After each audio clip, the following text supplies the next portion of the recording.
As you know, an e-way bill is a document required to be generated by a GST-registered person or transporter for the movement of goods in India where the value exceeds Rs 50,000 in a single invoice, bill or delivery challan.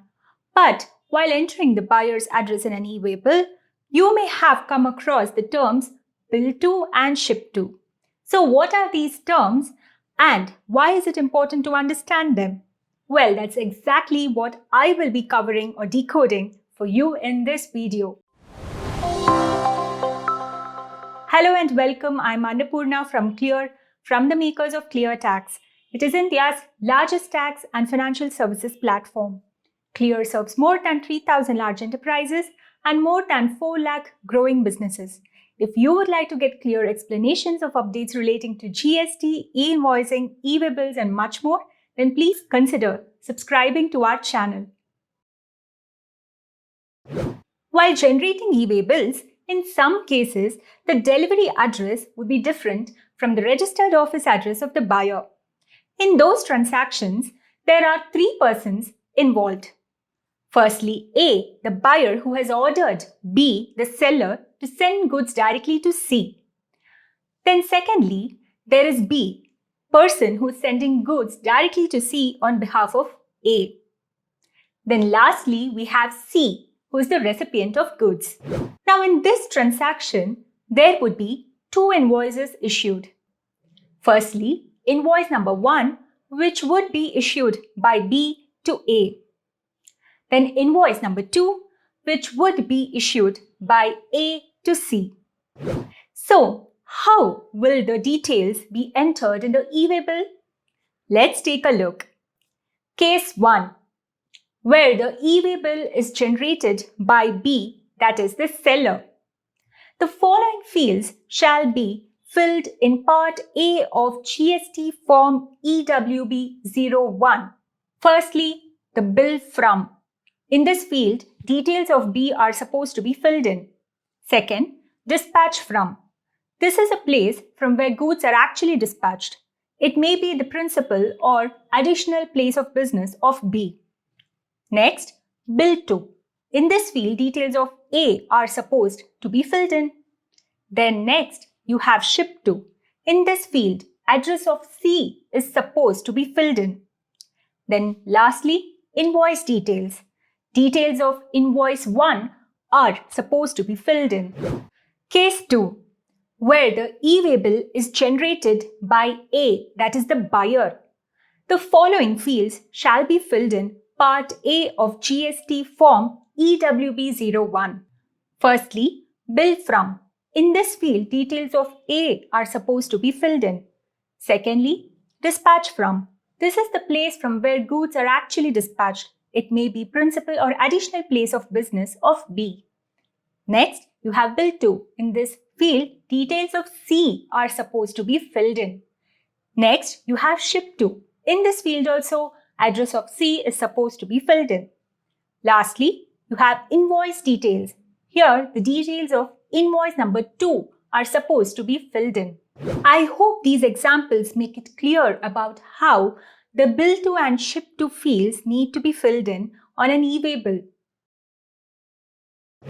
But why is the bill to and ship to address different in some cases? There are certain circumstances under which goods being transferred are sent to a location other than the location of the buyer. Here are some examples of why a buyer may ask for delivery at a different location or to a third party. The buyer requires delivery at one of their warehouses, which is at a location other than their registered office. The buyer, that is a trading business, requires delivery of goods directly to one of their customers' locations, which is a third party.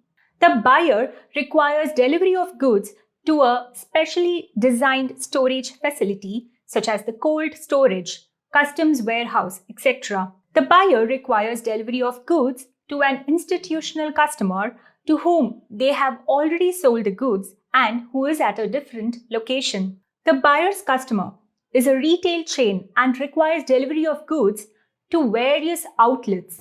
Under all these circumstances, the bill to and ship to address, as in the GST invoice shall be different.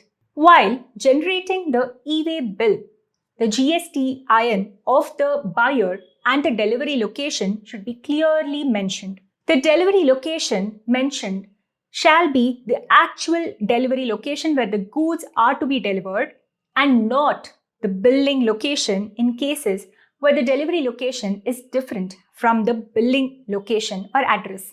I hope you have found this video helpful so far. If you did, then please support us by typing in yes in the comment section of this video. I hope that the meaning of bill to and ship to in the context of e-way bills is now understood. But to make it even clearer for you, let's take a look at two case studies. Scenario 1. Here, the bill to and ship to addresses are different, but the delivery is made to the same person, that is, with the same GST-IN or identification number. For example, this can happen where a buyer requests delivery of goods to one of their warehouses or storage facilities. It is nothing but a case of simply moving the goods to an additional place of business instead of the primary place of business by the buyer directly from the supplier. Ashish is a shoe dealer with a registered office in Mumbai. In view of size of his operations, he has multiple warehousing facilities in different parts of Maharashtra for facilitating effective supply chain management. He bought 2,000 pairs of shoes from Black Soles Private Limited in Nasik for further sale. On purchase, he requested the supplier to ship the consignment to one of his warehouses at Pune. In this case, the goods are although billed to Ashish's Mumbai office address, they are shipped to his warehouse in Pune. The GST invoice shall clearly show the two different addresses as bill to and ship to addresses. Scenario 2. Here, the bill to and ship to addresses are different and delivery is made to a different person, that is, with a different GST-IN or identification number. For example, this can happen in a case where the goods are transferred directly to a buyer's customer from the supplier's location. Let's take the same example of Mr. Ashish. However, instead of requesting to transfer the goods to his own warehouse, Ashish requests Black Soles Private Limited to send the shoes to one of his wholesale customers, Vijay, in Pune. In this case, we can understand that GST-IN is different for both the parties, but the e-way bill requirements do not differ from the case above. Only one e-way bill has to be generated. It can be generated by either Black Soles Private Limited or Vijay in Pune for the transfer of shoes to Vijay, that is from Mumbai to Pune. So that's all about bill to and ship to in the context of e-way bills. Have you tried the Clear e-way bill solution yet? It is 10 times faster with 100 plus validations for accurate e-way bill generation and management. With Clear e-way bill solution or software, you can use APIs, SFTP mode or templates to connect with any ERP and import data error-free. Get over 100 plus validations at every step reviewed by over 60 tax experts. Get automated validity estimates of your e-way bills so that you can keep track of their expiration dates. Easily regenerate e-way bills without having to punch details again after expiry. Reconcile sales invoices with the e-way bills using AI-powered matching tool. Consolidate all your compliances through a fully integrated suite that connects with both GST and e-invoicing modules and much more.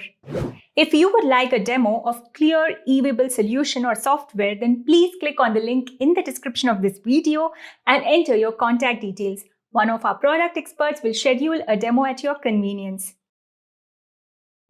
We are now at the end of this video. I hope you found this video useful, and if you did, then please support us by subscribing to our channel. Also, please don't forget to click on the link in the description of this video to explore the clear e-way bill solution for a quick and accurate e-way bill generation and management. Thank you.